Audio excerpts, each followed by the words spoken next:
تبارك الذي نزل الفرقان على عبده ليكون للعالمين نذيرا۔ اسی طرح کسی ایک بھائی نے آندھرا سے سوال کیا۔ سوال یہ ہے کہ مفتی صاحب، پالتو جانور میں محض قربانی کی نیت کرنے سے وہ قربانی کے لیے متعین ہو جاتا ہے یا نہیں ہوتا؟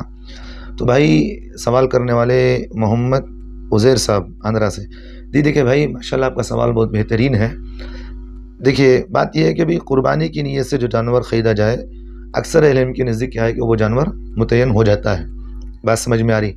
تو ایک تو بات ہو گئی، جو جانور آپ خود قربانی کی نیت سے خریدیں تو وہ تو جانور تو قربانی کے لیے متعین ہو جاتا ہے۔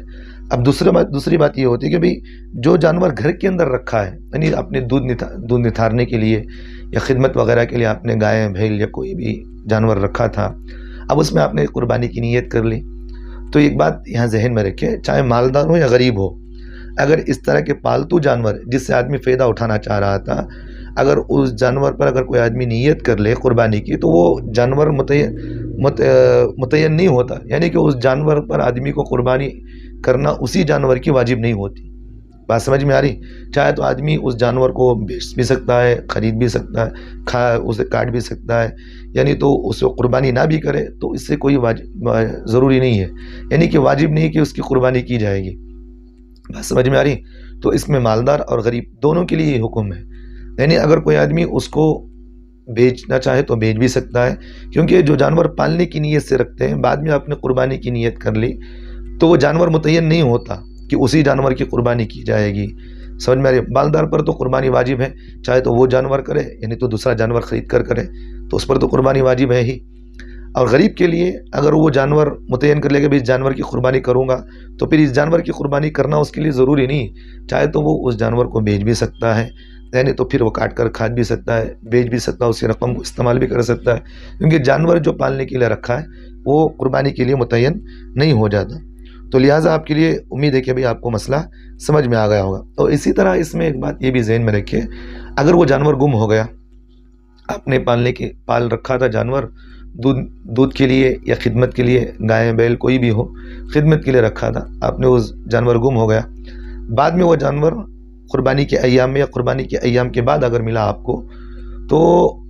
اس جانور کو چاہے تو آپ استعمال بھی کر سکتے ہیں یا بیچ بھی سکتے ہیں۔ مالدار کے لیے، غریب کے لیے بھی یہی حکم ہے، اگر وہ چاہے تو بیچ بھی سکتا ہے، یعنی تو وہ کاٹ کر کھا بھی سکتا ہے، جو چاہے استعمال کرے، کیونکہ میں نے پہلے ہی اصولی بات بتا دیا۔